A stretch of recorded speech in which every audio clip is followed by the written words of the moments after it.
Hello, in this video we're going to continue to develop our tools class as a to demonstrate some different tools you might create. And this time we're going to create a tool that generates a random number between a given range. So a lot of students for their first assignment made some sort of game where there were stats, so there needed to be some random number generated between a range, and there's definitely a very easy way to do this, but we can do this in a number of different ways that allow us to illustrate our understanding.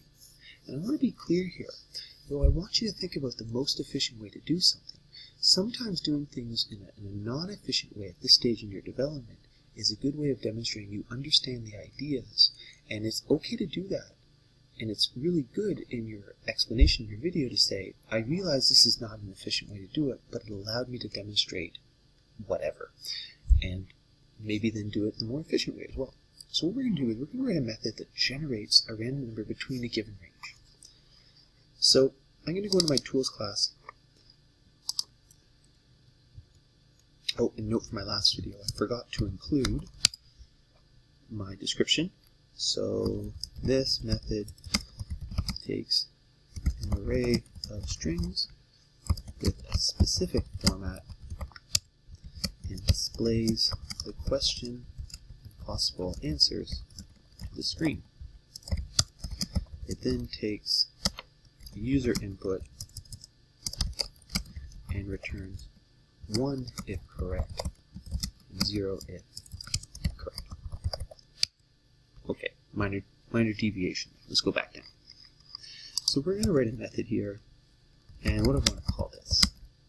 Well, we're going to return it in, because essentially we're going to generate some random number, and we're going to spit it out. And I'm going to call it gennum, and I'm going to take two integers, and those two integers are going to be the range that is between.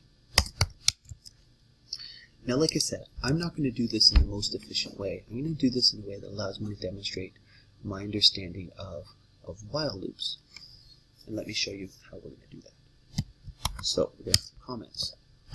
This method takes two integer values and returns a number x. A is less than or equal to x, which is less than b. So basically that's my range. So if I enter like 5 and 10, I could get 5, but I won't get 10. You can specify your range however you want. This is how I've decided to specify. And in fact, let's do inclusive on both things. Now, there's no problem here, including comment on theory. So you could write a couple comments here for me to read and to kind of prep yourself for your video. So what I'm going to do here is I'm going to set up a do while loop. I'm going to create an integer called x, and I'm going to set it. It's going to be a minus 1, so if I pass like a is 7, x is going to be like 6. Makes sense? And actually it doesn't matter, let's just set it to 0. And what I'm going to do is I'm going to say x is equal to math.random. And so random is a method in the math class, and we know it's a static method because we're invoking with the word math. And we're going to multiply that times b.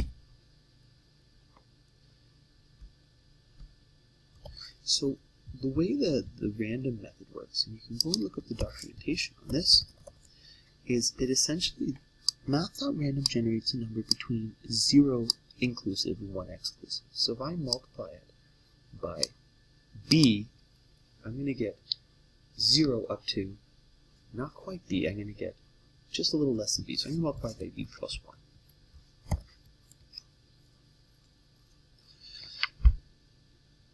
So the problem here is that, if a is, say, 10 and b is 20, this could generate 4. And we want a number between a and b. So I'm going to say here, while x is less than a, or x is greater than b. So basically what I'm saying here is I want you to generate some number x, and if that number x is less than a or it's greater than b, I want you to come back up and do it again. And you'll notice again that I have an error here because I've forgotten semicolons. But I get an error here, and that's again, the error is because I say this method needs to return an integer, and yet I haven't done that. So I'm going to put here an int, I'm going to return x. So what this is going to do is I'm going to pass this, say, 5 for A and 10 for B, and it's going to generate some number between essentially 0 and B. But if the number is less than A or it's greater than B, it's going to do that generation again. So it's going to continually generate random numbers until I get something between A and B. Now it's really important to recognize here, this again is not efficient, nor is this ideal. There's a couple things that we need to consider. We're going to talk about preconditions. Now what are my preconditions? These are conditions that need to be true for this to work. And in this case, we need to be sure that A is less than B, right? Because we're assuming that A is smaller than B, and also that A is greater than 0. That's the only way this is going to work properly. And that fact is greater than or equal to 0.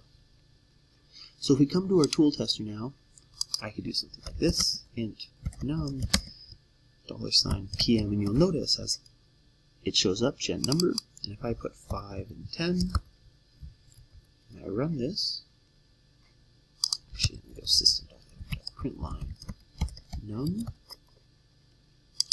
and I run this, I get 6, 5, 6, 9, 10, 9. So you see how it's generating a number between 5 and 10 if I put 5, 50, and 100.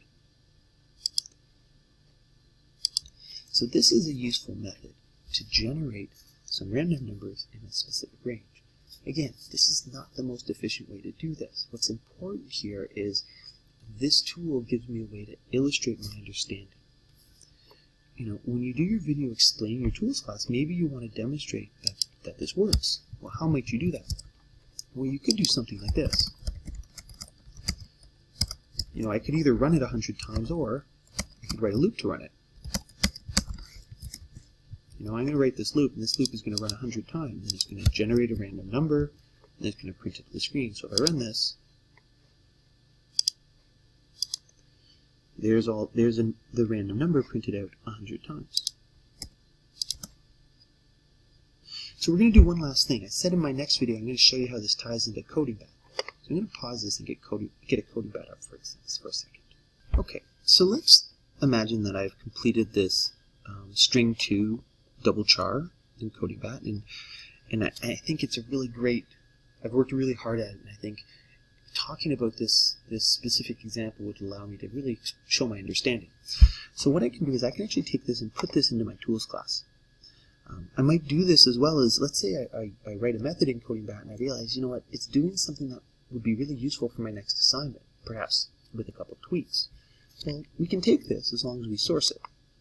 So I'm going to take this code, I'm going to copy it, and then I'm going to go into my tools class right here, and I'm going to come down to the bottom, and I'm going to paste it. Now what's really important here is when you paste it, you're going to get an error. And this is beyond the scope really for us, for our course right now, is why this is, but we need the word static. That's essentially the problem. So now I have this method called double char in here. So if I come to my tool tester and I do something like $PM dot, you'll see there's double char. Double char hi. So we're going to say string s equals system.println. Actually, let's use our tool class. PM dot print bracket s. And let's just comment all this out. And I run this. See, I've just taken this CodingBat method and put it in here. Now, if you do this, what I really want you to do is I want you to say taken from CodingBat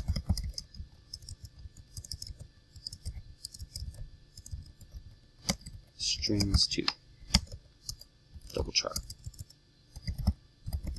If you've taken it directly and copied it directly in, please put taken. If you've taken and modified from CodingBat. Okay, so if I go in and modify this somehow, say I want triple char or whatever I might want. Again, you might have a coding that you've done that you're particularly proud of, that you feel you can talk about and really explain your understanding, or perhaps you want to tweak for your own use. That's okay, just as long as you source it appropriately. So I hope this video helped. The last thing before I go, it is okay to share your tools between your friends. So, your tools class shouldn't consist of a bunch of tools you've taken from people. But, if someone's written a really cool tool and you want to take that, put that in your tools class and use it, that's fine. You just have to source who you took it from. I hope this video helped, and as always, please ask questions.